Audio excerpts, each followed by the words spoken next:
Imagine walking into a courtroom like you own every brick in the building, the kind of slow, confident stride that tells the entire room you're not here to face consequences, you're here to control them. That's exactly what this young man did. 18 years old, dressed like he stepped out of a luxury magazine, wearing a watch worth more than some people's cars, and carrying the kind of smirk that only comes from a lifetime of never hearing the word no. The murmurs in the courtroom didn't faze him. If anything, he seemed to enjoy them. He didn't sit in the defendant's chair right away. He looked at it, then at the judge's bench, then back at the audience, as if deciding where someone of his status should really belong. A few people exchanged glances, sensing trouble before the hearing even started. And then there was Judge Caprio, watching quietly, observing the way the boy's shoulders rolled back just a little too far, how his chin tilted upward, how his eyes scanned the room like everything, and everyone, were beneath him. What none of them knew yet was that this hearing would peel back layers the boy never intended to reveal, and that the judge was about to deliver a reality check that would shake even his carefully constructed confidence. But before we begin, tell us in the comments where you're watching from, and stay to the end, because what happens will shock you. The moment he finally lowered himself into the defendant's chair, it wasn't with acceptance. It was with annoyance, like someone forced him into the wrong seat at a private gala. He leaned back, exhaled sharply, and tapped his expensive watch twice, as if signaling that this entire process was already wasting his valuable time. The courtroom clerk announced his name, but he didn't look up. Instead, he unlocked his tablet and slid a finger across the screen, revealing a live video call with someone whose voice boomed through the tiny speaker, a lawyer, speaking fast, giving whispered instructions, promising that everything would be handled. He didn't even mute the call. People shifted uncomfortably, not used to seeing someone treat a courtroom like a business meeting.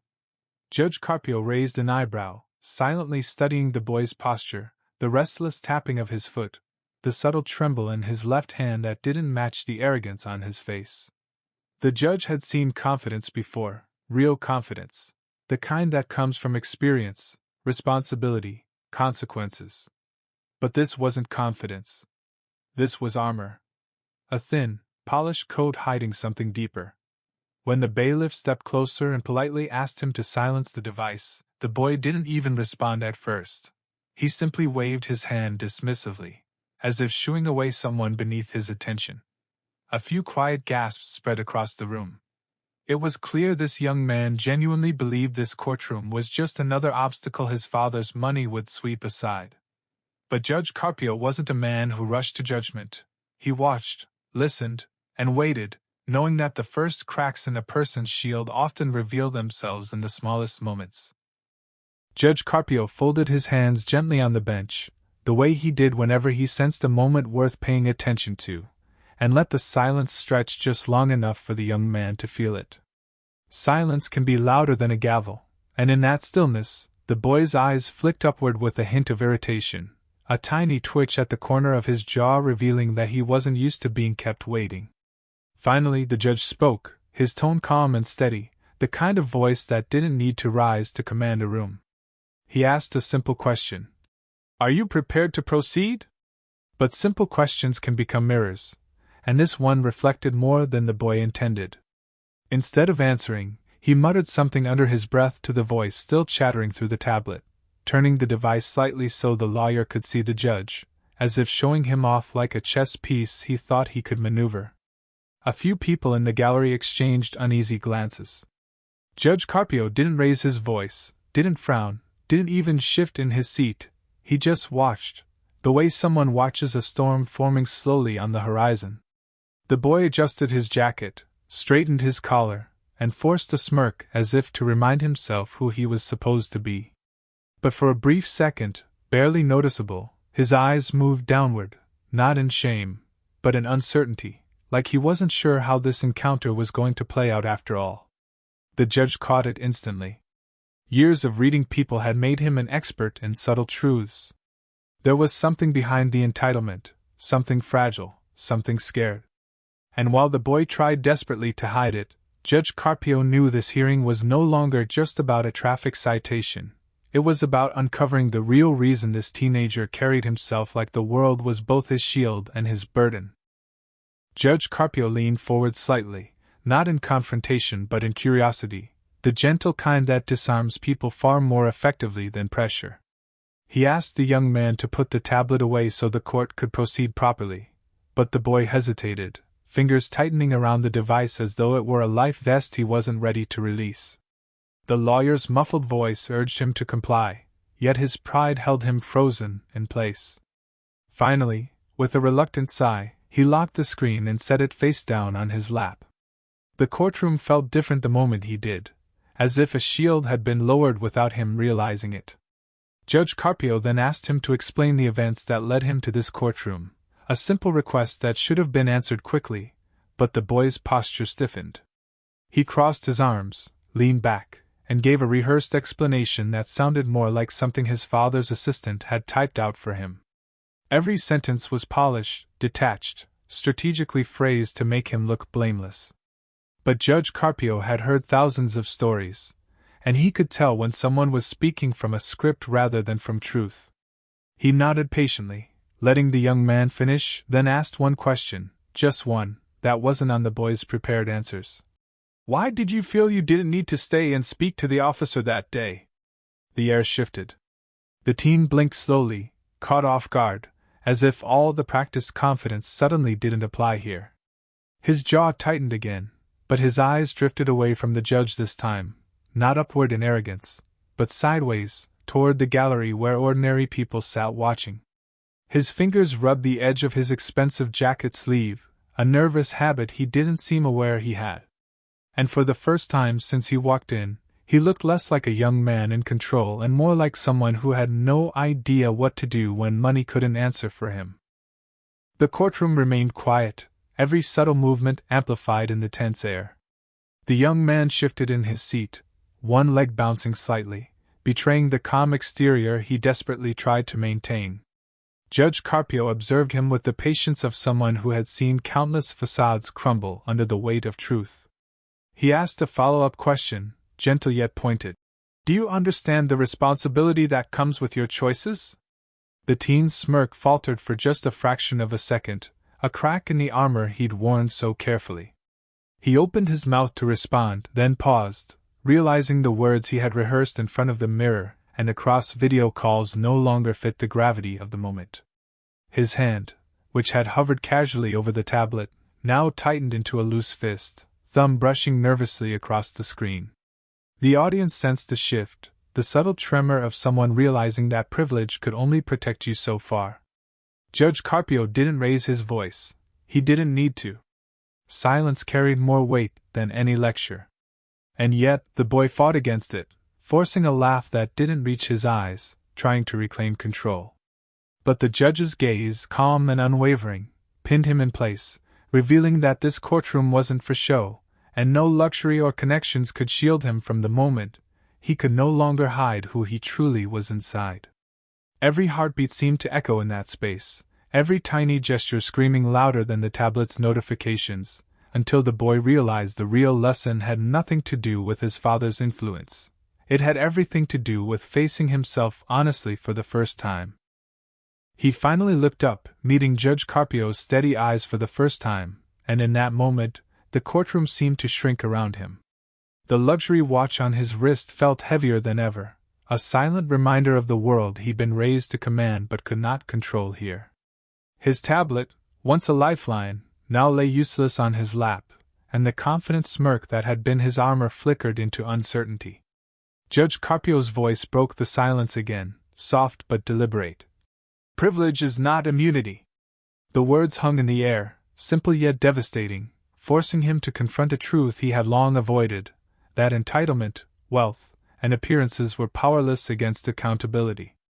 The boy's fingers unconsciously fiddled with the edge of his jacket, the smallest gestures betraying a storm of internal panic beneath the calm facade he had perfected over 18 years. The gallery, mostly silent until now, shifted, feeling the tension and the vulnerability radiating from someone who had always believed life would bend to his will.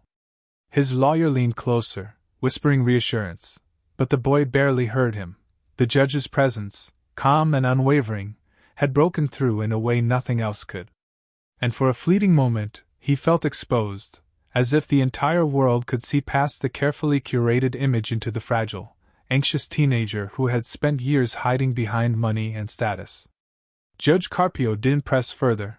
He simply waited, letting the silence speak, letting the young man wrestle with the realization that confidence without self-awareness was nothing more than a costume. The young man shifted again, this time more noticeably, as if the courtroom itself had become an uncomfortable mirror reflecting all the insecurities he had buried beneath layers of entitlement. His expensive jacket rustled, a soft, almost mocking sound in the quiet room, and he brushed invisible lint off the sleeve as though he could also brush away the weight of the judge's scrutiny. Judge Caprio, sensing the subtle tremor behind the teen's polished exterior, leaned back slightly, hands clasped, eyes calm but piercing. He asked another question, neutral in tone but loaded with unspoken expectation. "Do you think responsibility is something that can be outsourced?" The words hit like a quiet hammer, forcing the boy to pause mid-gesture, his thumb hovering above the tablet that now seemed entirely irrelevant. His jaw tightened. The rehearsed phrases he had relied on for years suddenly felt hollow, incapable of masking the fear flickering behind his eyes. The gallery, previously a blur of faces, now became a collective witness to a private struggle, a young man wrestling with the dawning awareness that all the advantages he had ever known could not shield him from confronting his own mistakes. He opened his mouth, then shut it, swallowing a sharp retort that his pride had demanded, realizing he had nothing prepared for the depth of scrutiny this simple, calm judge could evoke. Every micro-expression was caught, a subtle slump of the shoulders, a fleeting furrow of the brow, a hand tapping nervously against the table, each a quiet admission that his confidence was fragile, and that the real challenge lay not in facing the court, but in facing himself. A faint sigh escaped the boy, almost imperceptible, as if he were testing whether the air around him would swallow it without judgment. Judge Caprio didn't flinch, didn't react to the tremor in his tone. Instead, he let it hang, allowing the silence to stretch and settle like an invisible weight pressing against the young man's chest. The teen's eyes darted to the gallery, to the people he'd assumed would be impressed by his appearance and wealth, only to see curious, skeptical expressions that didn't bend for him. His hand, hovering near his tablet, twitched slightly before he set it down with a quiet click, acknowledging, perhaps unconsciously, that some things in life could not be controlled through screens or instructions. The judge's voice cut softly through the tension. "Understanding comes from reflection, not from applause or approval." The words struck deeper than the boy expected, stirring a rare moment of self-awareness that made him shift uneasily in the seat. His mind raced, replaying years of entitlement, rehearsed charm, and carefully cultivated arrogance, realizing that these tools had never prepared him for honesty, for accountability.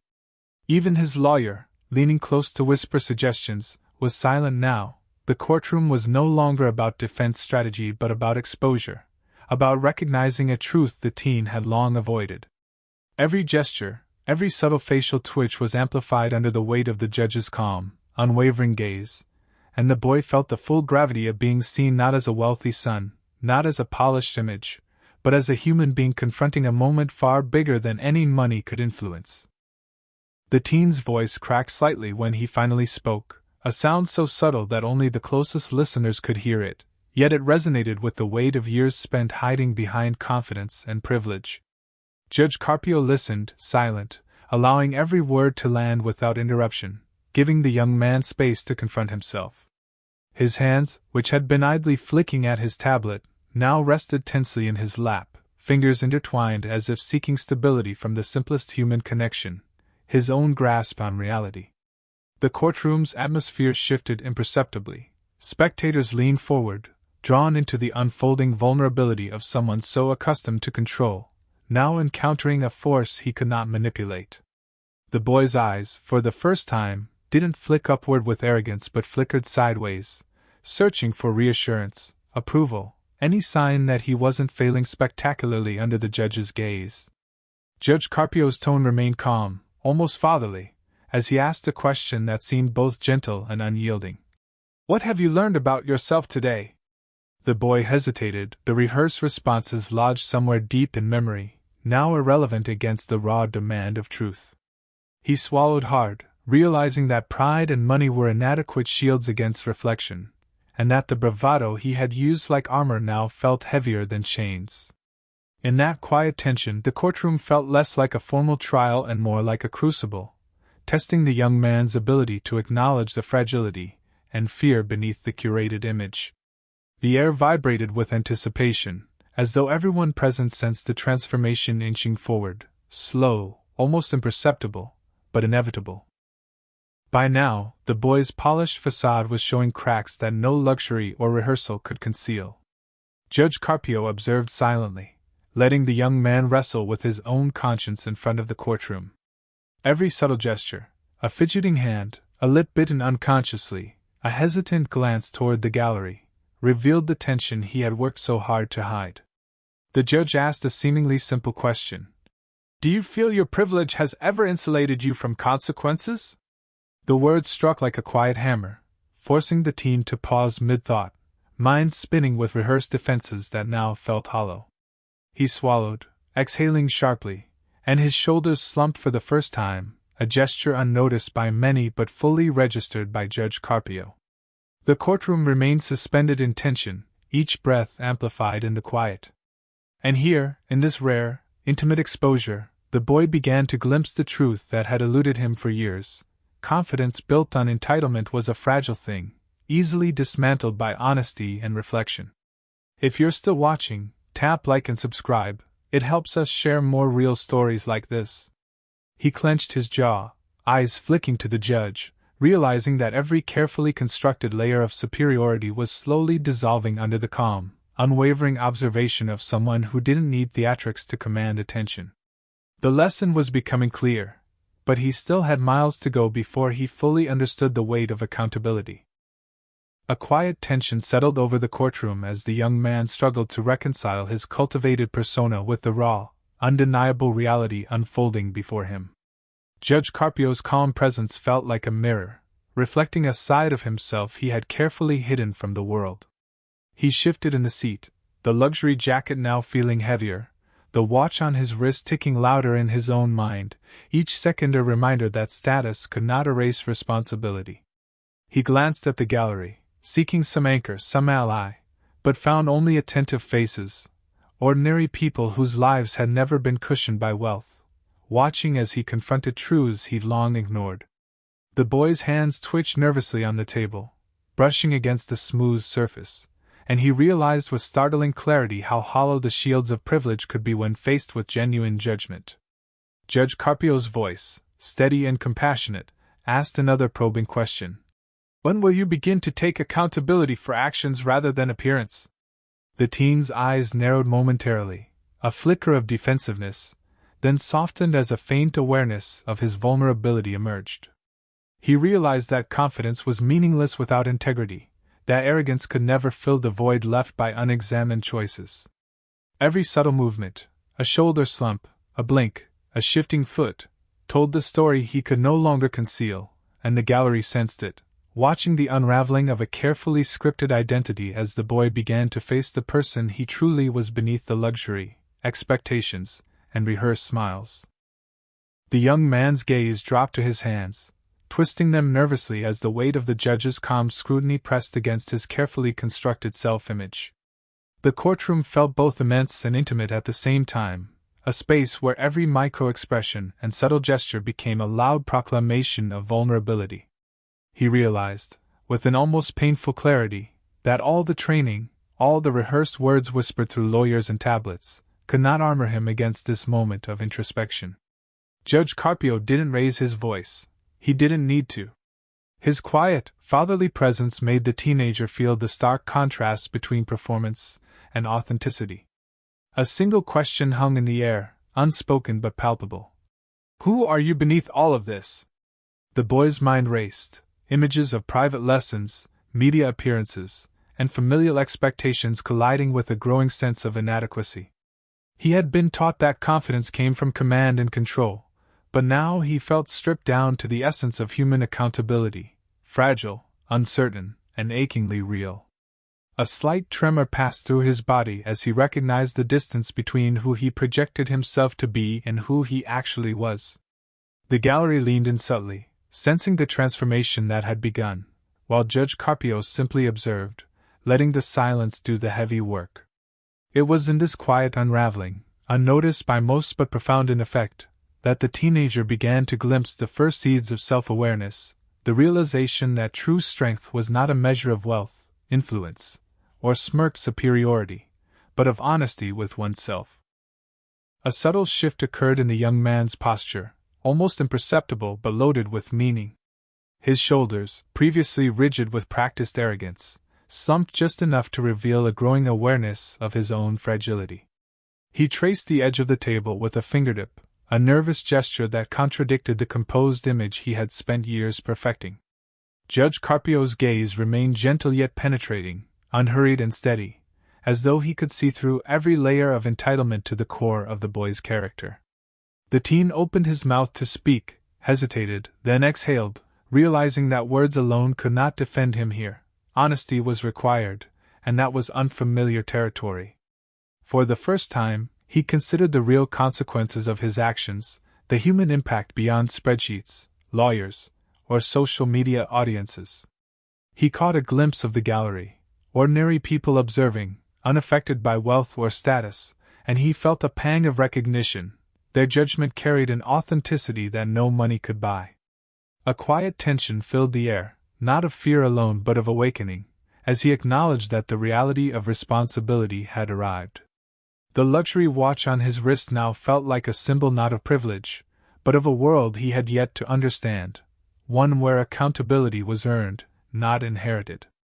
Judge Caprio's calm, fatherly presence reinforced a lesson that could not be ignored. Life does not bend to appearances, and character is revealed not in comfort but in confrontation with the self. The young man's voice came out quieter this time, almost hesitant, a stark contrast to the confident, rehearsed tone that had dominated the courtroom since his entrance. He fidgeted with his fingers, brushing over the polished surface of the table as though grounding himself to reality. Judge Caprio leaned slightly forward, not in judgment but in a gentle, guiding presence that seemed to invite honesty rather than command it. "Do you see now?" the judge asked softly. "How choices reflect who we are, beyond what we own or control." The words resonated, echoing in the boy's mind longer than any reprimand could. He blinked rapidly, trying to process the unfamiliar sensation of self-reflection that the judge had drawn out so effortlessly. His mind replayed a lifetime of entitlement, rehearsed gestures, and strategies that had once seemed infallible, now crumbling under the weight of realization. The gallery remained silent, watching not a wealthy son perform, but a human being facing himself, witnessing the subtle but undeniable unraveling of a persona built on privilege. Every gesture, every glance, every half-breath spoke of a vulnerability that had been carefully hidden until now. The boy's chest rose and fell more visibly, his body unconsciously acknowledging the tension between pride and authenticity. For the first time, he understood that being seen, truly seen, was a far greater challenge than any legal consequence, and that the lessons from this moment would follow him long after the courtroom emptied. The teen's hands rested heavily on the table now, no longer fidgeting but trembling slightly, betraying the emotional weight settling over him. Judge Caprio's calm gaze remained unwavering, a lighthouse of quiet authority in the storm of self-realization the boy was navigating. The judge asked again, softly but insistently, "Do you understand what it means to face the truth about yourself?" The question landed like a slow drumbeat, echoing in the young man's mind, forcing him to confront the uncomfortable fact that no amount of status, money, or rehearsed confidence could protect him from his own conscience. He glanced at the gallery, seeing not spectators but witnesses to a human transformation, ordinary people observing the dismantling of a facade built over years. His jaw clenched, not in defiance, but in the struggle to reconcile who he had been with who he might become. For the first time, the boy considered the emptiness behind a life measured in appearances rather than integrity, realizing that arrogance had been a shield masking fear, and wealth a buffer against self-awareness. Judge Caprio didn't rush him. He simply let the silence linger, giving the teenager space to recognize the cracks in the polished veneer he had carried so confidently. Each breath, each subtle glance around the courtroom, reinforced the growing understanding. Life's lessons were inescapable, and true accountability required facing oneself with honesty, courage, and humility. The boy's eyes flickered toward the judge, searching for some sign, some reassurance, and found none, only the calm, steady presence that demanded nothing but honesty. Judge Carpio's soft, fatherly tone asked, "How will you take responsibility for the choices you've made?" The question felt impossibly heavy, pressing against every rehearsed line he had ever prepared. His fingers twitched against the tablet, a subtle reminder of the control he was accustomed to, now meaningless in this space of truth. He inhaled sharply, realizing that arrogance and wealth could not fill the void left by a lifetime of avoiding vulnerability. For the first time, he truly considered the human cost of his actions, the ripple effects unseen behind layers of privilege and entitlement. The courtroom seemed to shrink around him, the walls closing in not with judgment, but with the quiet expectation that he confront himself honestly. Every subtle gesture, a slight slump of the shoulders, a trembling hand, a diverted gaze, revealed the struggle within, the silent reckoning that was unfolding in real time. Judge Carpio remained patient, knowing that transformation is rarely instantaneous, that self-awareness begins with the smallest recognition of truth. The boy's chest rose and fell in uneven rhythm, a mix of anxiety, realization, and something like the first spark of humility. And in that silence, he glimpsed the power of accountability, not as a punishment, but as a path to genuine growth and understanding. The young man's hands rested on the edge of the polished courtroom table, fingers splayed as if seeking a tether to something solid while his mind wrestled with truths he had long avoided. His luxury watch felt suddenly irrelevant, a heavy reminder that the symbols of status he had relied upon for confidence could not shield him from the introspection now pressing upon him. Judge Carpio, calm and unwavering, tilted his head slightly, observing without judgment, allowing the boy to confront the storm within himself. "Do you realize how much of your life has been spent hiding behind appearances?" the judge asked gently, his voice carrying the quiet authority of experience. The question hit with subtle force, and the teenager's eyes flickered toward the gallery, seeing ordinary faces unafraid of judgment, faces that reflected reality rather than influence or wealth. He felt an unfamiliar tension coil in his chest, a mix of fear, shame, and awakening. The rehearsed confidence he had carried like armor was crumbling, replaced by a fragile, raw vulnerability that no social media following or private lawyer could cover. He exhaled slowly, realizing the truth: accountability is not a performance, nor is it a show for others to witness. It is an internal reckoning that demands honesty and humility. Every small gesture, from the slight slump of his shoulders to the subtle twitch of his hand, told a story the boy could no longer hide, and the courtroom, once a stage for his display of entitlement, had transformed into a mirror, reflecting the genuine struggle of a young man confronting the reality that character and growth are forged not in privilege, but in the courage to face oneself without illusions. A quiet tension filled the courtroom as the boy's eyes darted between the judge, the gallery, and the now silent tablet, realizing for the first time that no device, no wealth, no rehearsed lines could protect him from the weight of truth pressing down on his shoulders. Judge Carpio's calm presence remained steady, like a lighthouse guiding a ship through a storm, and in that steady observation, the teenager felt both exposed and strangely supported. His hands, once fidgeting nervously, now rested flat on the table, and a faint tremor ran through his jaw as he attempted to articulate something real, something unscripted. He swallowed hard, realizing the words he had rehearsed for years were hollow in the face of genuine accountability. The gallery watched silently, captivated not by privilege or arrogance, but by the raw human moment unfolding before them, the slow dismantling of a persona built on entitlement, and the first glimpses of introspection and humility. Judge Carpio asked another simple question, soft but unrelenting. "When will you take responsibility, not for show, but for yourself?" The teen's chest rose and fell rapidly, his mind racing to reconcile his identity with the vulnerability now forced upon him. It was in this fragile pause, this quiet confrontation with the self, that he began to understand the power of truth, the weight of consequences, and the first spark of empathy for those he had once considered beneath him. The courtroom was no longer a stage, it was a crucible, transforming him from an image of entitlement into a young man beginning to see the responsibility of being human. The young man's eyes flickered toward Judge Caprio, searching for any hint of leniency, any signal that the storm of self-reflection could be paused or softened, but found only calm, unwavering expectation. The weight of the courtroom pressed upon him, not as judgment from others, but as the undeniable truth he could no longer avoid. Privilege did not equal understanding, wealth did not equal wisdom, and confidence without introspection was nothing but a fragile mask. He swallowed, the taste of humility unfamiliar and bitter, yet necessary. His fingers tightened around the edge of the table, grounding himself as the realization deepened.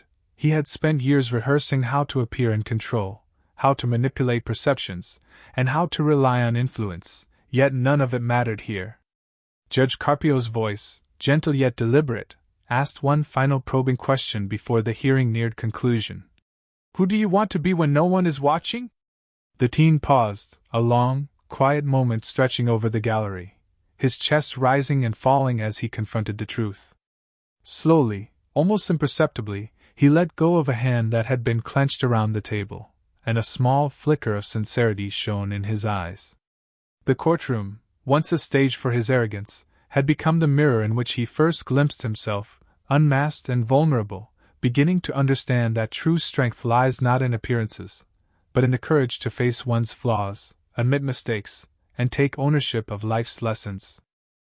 In the final moments of the hearing, the young man sat quietly, shoulders still slightly hunched, eyes fixed on the polished surface of the courtroom table, absorbing the weight of every word, every pause, every gentle challenge Judge Caprio had offered. The luxury watch on his wrist no longer felt like a symbol of superiority, but a reminder that time and privilege cannot shield anyone from the truth about themselves. The gallery watched, rapt, as the boy's posture shifted subtly, the arrogance that had dominated his presence now replaced by the tentative spark of self-awareness. Judge Caprio's calm voice broke the silence one last time. "Remember, it is not the wealth we inherit, but the character we cultivate, that defines us."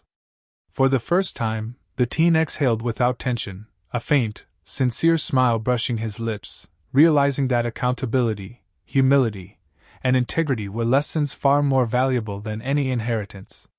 The twist came quietly, almost imperceptibly. The young man, who had believed he could command the world, had discovered that the real authority lies in facing one's own imperfections, embracing growth, and taking responsibility for life's choices.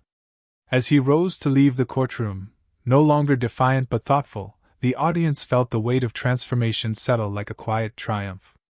Thank you for watching. Tell us where you're tuning in from, and don't forget to subscribe for more real courtroom moments. And stay on our channel to watch more stories that reveal the human spirit in its most authentic moments.